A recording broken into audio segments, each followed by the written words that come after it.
Les amis, j'espère que vous allez bien. On est de retour dans mon studio habituel pour vous pondre un maximum de vidéos. J'ai pu souffler, voilà, j'ai pu souffler pendant ces petites vacances, ces 4-5 jours. Et je vous ai quand même pondu 2-3 vidéos assez intéressantes. Si vous les avez pas vues, allez les voir. Voilà, ces vacances m'ont permis de souffler un peu. Avec la longue saison qui nous attend, Real Madrid, Barça, Ligue des Champions, possiblement une CAN à la fin de l'année également. Donc il y aura beaucoup de pain sur la planche. Et aujourd'hui, petite vidéo actualité. Voilà, on va reprendre les vidéos quotidiennement. Petite vidéo actu. Je devais la faire hier soir, voire aujourd'hui et ce matin. Mais j'ai pas eu le temps et en même temps j'étais assez fatigué. À ce qui paraît, voilà, on a eu la bombe. Josep Pedrerol, qui est le journaliste qu'on connaît tous, de El Chiringuito, très très proche de Florentino Pérez, qui nous lâche comme ça une bombe. Une signature au Real Madrid sera la première exclusivité. Tout le monde a les yeux grands ouverts à propos de cela. Une signature spectaculaire pour le Real Madrid sera la première exclusivité que nous briserons. Espérons qu'ils ne nous la voleront pas. Je pense qu'il parle des journalistes, un peu comme Riles, qu'il a pu sortir une info à propos de Rodri avant tout le monde. Donc ils ont une info apparemment sur un possible joueur qui pourrait signer du côté de Madrid. À prendre avec des pincettes, voilà, je vous le dis directement les gars. Faut pas prendre tout ça au sérieux. On sait que Pedrerol parfois, voilà, et El Chiringuito, les médias, etc. c'est parfois sur du buzz, parfois sur de l'info véridique. Donc on va prendre ça avec des pincettes et on va essayer de se projeter sur le possible joueur qui pourrait signer. La prochaine exclusivité serait une signature du Real Madrid. Notre avis, enfin, l'avis de Real Madrid Actu, il pourrait s'agir d'un défenseur central puisqu'on a vu que José Mourinho est très intéressé par un défenseur central et c'est l'une de ses priorités. S'il a envie, enfin si le Real Madrid pourrait aller signer un autre joueur, pour lui, pour Mourinho, ce serait un défenseur central, c'est une priorité. Puisque le Real Madrid a déjà une pénurie défensive. On a Raúl Asensio et Militao blessés. Ils ont tous les deux des problèmes à long terme, donc absents pour au moins 1, 2, voire 3 mois. Et José Mourinho ne dispose que de Antonio Rudiger, Konaté, Heusen et possiblement Tchouaméni en défenseur central. C'est les seuls défenseurs centraux qu'on a pour ce début de Liga, ce début de saison, avec les blessures importantes de ces deux joueurs-là. Je pense que c'est primordial d'aller chercher un défenseur central. On a eu la rumeur que José Mourinho considère la signature de Bastoni. Voilà, je vous avais fait une vidéo où j'avais mis en titre qu'il y avait une rumeur Bastoni. Il considère Bastoni comme une priorité très importante s'ils sont amenés à aller chercher un défenseur. Le Portugais le considère comme un joueur clé grâce à sa personnalité de leader. Bref, on va pas faire son CV. De plus, il élèvera le niveau de compétition sur la ligne défensive. L'Inter Milan l'évalue à environ 60 millions d'euros. Assez intéressant. Donc ça peut être Bastoni, voilà, comme je vous l'ai dit, profil assez intéressant, caractéristique d'un joueur qui touche énormément de ballons sur sa ligne défensive, qui crée beaucoup d'occasions derrière pour l'avant, un gros pourcentage de buts. Voilà, bon également dans les duels aériens, on voit qu'au niveau de ses datas c'est assez intéressant. Il a tendance à couvrir un petit peu ce couloir droit quand il est amené à la phase offensive. Voilà, il peut très bien couvrir ce couloir droit comme il peut couvrir la défense centrale. Il a de bonnes qualités défensives, de possession, de passe également, donc un très bon passeur. 27 ans, voilà, c'est un joueur qui n'est pas si vieux que ça, qui arrive à maturité dans sa carrière, ça peut être intéressant. On a également Laporte. Apparemment, le Real Madrid a contacté l'entourage de Aymeric Laporte, c'est assez intéressant également les gars. Champion du monde avec l'Espagne, leader avec l'Espagne, expérience, Euro, Coupe du Monde, pourquoi pas. Le prix ne sera pas si élevé que ça. Voilà, sa valeur marchande est à 5 millions. Tu pourrais aller le chercher pour 15 millions d'euros. 32 ans, de très très bonnes actions défensives. Voilà, beaucoup de touches, beaucoup d'occasions créées. Si je vois un peu plus en détail ses statistiques de passe, très bon passeur. Il n'hésite pas à tirer également quand il a l'occasion. De très bonnes statistiques de dégagement, d'invincibilité, de buts encaissés sur le terrain. Très peu d'XG concédé, donc c'est un défenseur assez solide. Son seul bémol, c'est qu'il a 32 ans, mais c'est également un avantage pour un défenseur, vu que quand tu as 32 ans, tu arrives à maturité. Tu n'as pas grand-chose à apprendre, vu que tu as vraiment atteint ton plafond. Donc ça peut être également une option. Et on a l'option Keith Smith, qui est le milieu de terrain de l'AZ Alkmaar, aux Pays-Bas, et également de Adam Wharton. Voilà, les deux profils. C'est assez important. Le Real Madrid a des réunions en interne. Ça parle d'un possible milieu de terrain. José est catégorique pour un autre nom au milieu. Il voudrait avoir un autre nom. On pourrait partir sur un de ces deux-là. Surtout qu'on voit, voilà, Wharton très jeune, 22 ans. J'ai déjà fait une vidéo sur lui. La vidéo s'intitule, il me semble, Rodri. Voilà, qui pourrait remplacer Rodri au Real Madrid. Je l'ai posté il y a 3-4 jours. Si vous voulez aller la voir, je vous la mettrai en description. On a parlé un peu plus en profondeur du profil de Wharton, qui est un jeune joueur, milieu défensif, milieu central également, gaucher, voilà. Très grosse valeur marchande, je dirais entre 60, 70, voire 80 si Crystal Palace veut aller le chercher. Le petit point intéressant, c'est qu'il y a peu de clubs sur lui. Voilà, peu de clubs sur lui, donc ça enlève un petit peu de la concurrence. Maintenant, si tu vas sur lui, évidemment, il y aura de la concu. Très bon passeur, très bon dans la possession, dans les actions défensives à répétition. Si on le compare justement au fameux Keith Smith, alors si je mets Adam Wharton juste ici, Adam Wharton, hop là, voilà, on voit que c'est quand même un joueur assez complet au niveau de ses stats. Si je rajoute Keith Smith, voilà, hop là, on voit qu'il se rapproche sur pas mal de secteurs, sur pas mal de compartiments et de domaines du jeu. Au niveau des passes clés, au niveau des moyennes de réussite de passe, des courses également. Je trouve que Keith Smith est plus un joueur de box-to-box qui peut justement faire monter le ballon, le faire circuler beaucoup plus rapidement qu'un Adam Wharton. Mais Wharton, franchement les gars, il est jeune. Crystal Palace. Moi je pense que si tu as l'occasion d'aller le chercher en fin de mercato, pourquoi pas. Parce que sa valeur va augmenter avec le temps. Maintenant oui, 70-80 millions, mais on va voir par la suite les gars. Voilà, il y a Zubimendi, on a parlé de Zubimendi, mais moi si tu me demandes entre choisir entre Zubimendi et Wharton, je préfère largement Wharton. Zubimendi, 28 ans presque, Arsenal, qui est actuellement remplaçant à Arsenal de Declan Rice, il y a Bruno Guimaraes, donc il va peu prendre de minutes cette saison. Il arrive à maturité, il a également pas mal de bonnes statistiques assez complètes, mais comparé à un Wharton ou un Keith Smith, je trouve qu'ils ont une plus grande marge de progression à l'avenir, et en plus ce sont deux joueurs assez jeunes. Sauf qu'il y a un problème les gars, malgré ce qu'a dit Pedrerol, c'est ça qui m'inquiète, c'est que selon le club, personne ne veut partir. Pas de Kama, pas de Tchouaméni, pas de Raúl Asensio.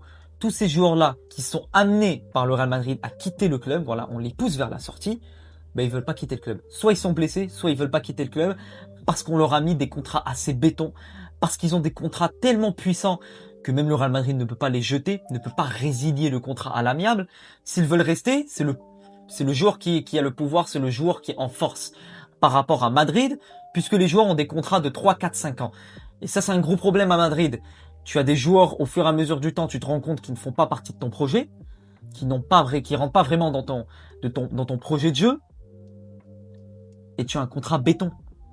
Donc tu n'arrives même pas à les faire sortir.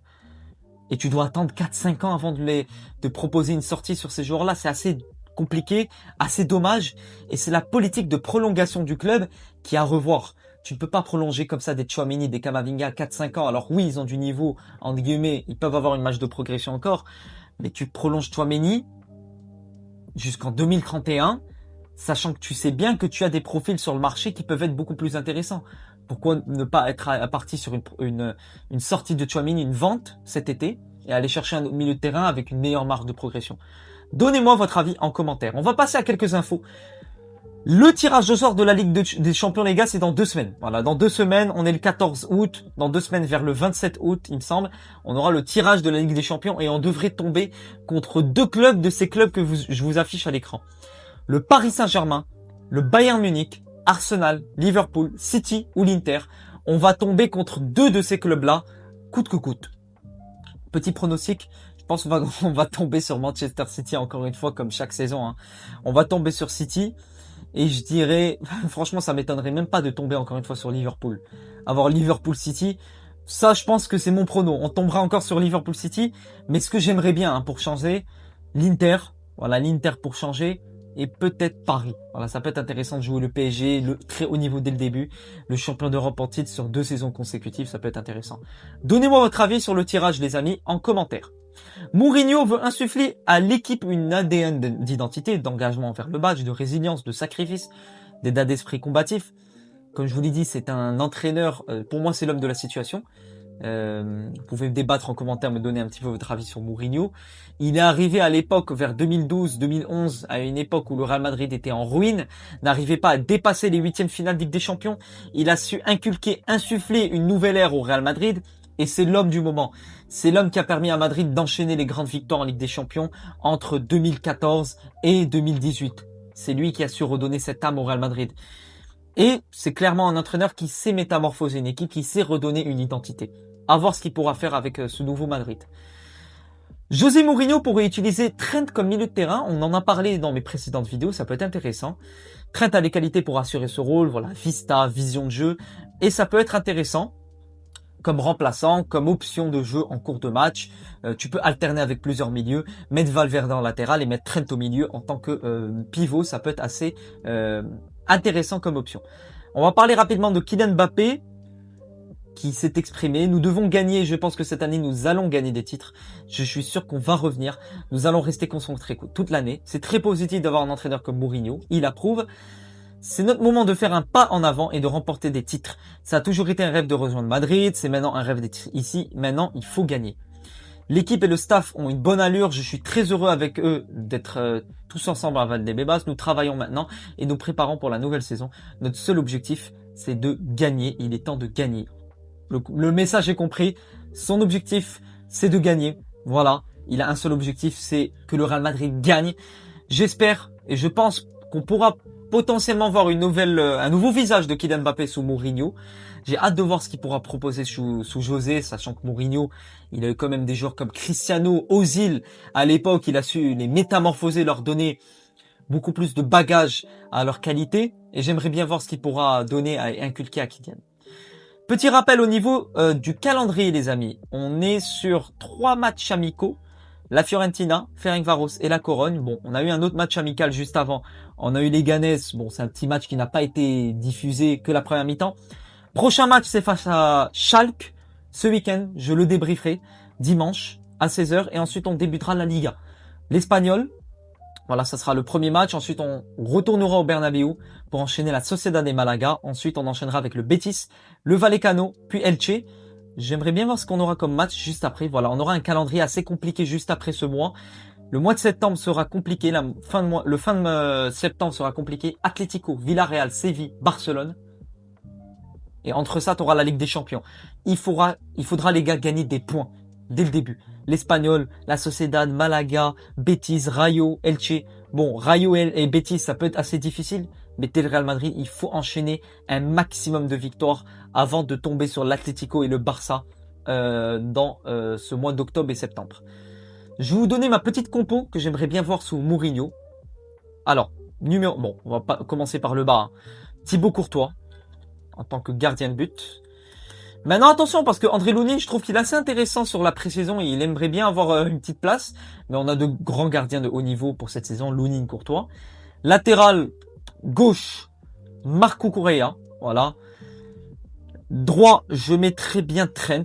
Maintenant, Dumfries, il peut occuper justement ce poste-là. Huysen. Non, ça m'a mis Fermin. On parle pas du Barça dans cette vidéo. On en a assez parlé. Huysen.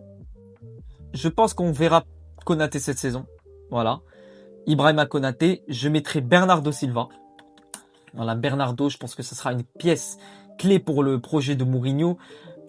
Jude Bellingham, alors quand je le mets bas sur le terrain pivot, je dis pas qu'il doit être pivot pendant tous les matchs, mais alterner. C'est-à-dire qu'il commence le match pivot, il peut alterner avec possiblement un Arda Güler, juste ici en numéro 10, qui pour moi sera le joueur phare de José Mourinho. Vinicius Junior, j'attends beaucoup de Vinicius, beaucoup plus de Vini par rapport à cette pré-saison qui est assez compliquée.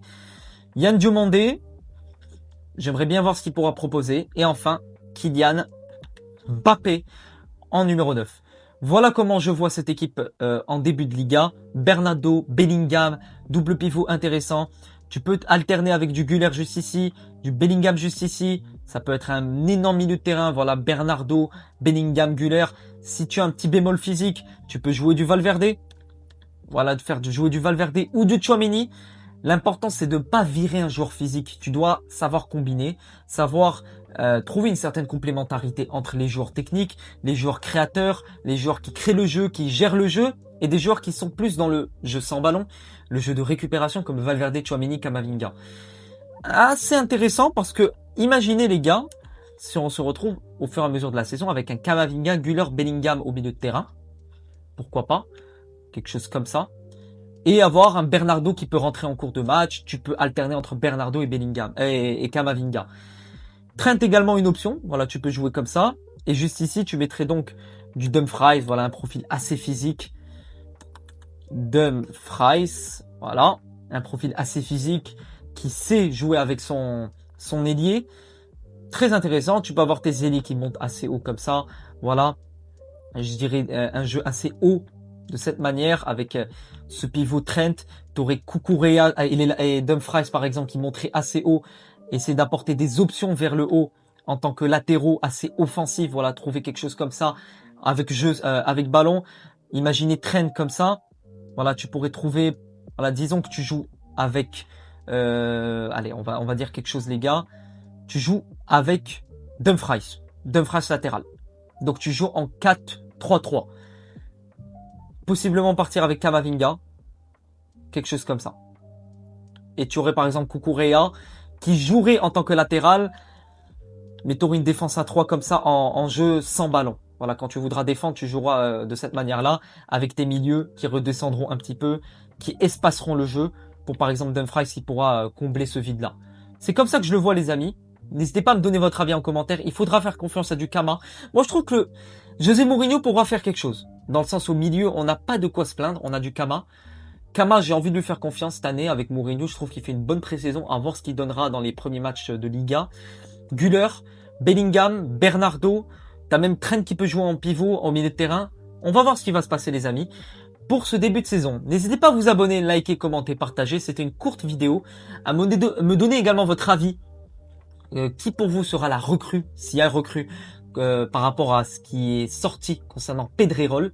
Voilà, qui vous voyez venir encore au Real Madrid? Un défenseur, un milieu de terrain, un attaquant? Donnez-moi votre avis en commentaire. Qu'est-ce que vous pensez du Real Madrid de Mourinho? Il me tarde de voir ce qu'ils proposeront. Et je sortirai normalement demain une vidéo sur le Real Madrid de José Mourinho et on parlera des rôles de certains joueurs. Prenez soin de vous les amis. À la Madrid, in Adamas et à bientôt pour de nouvelles aventures. Ciao les amis.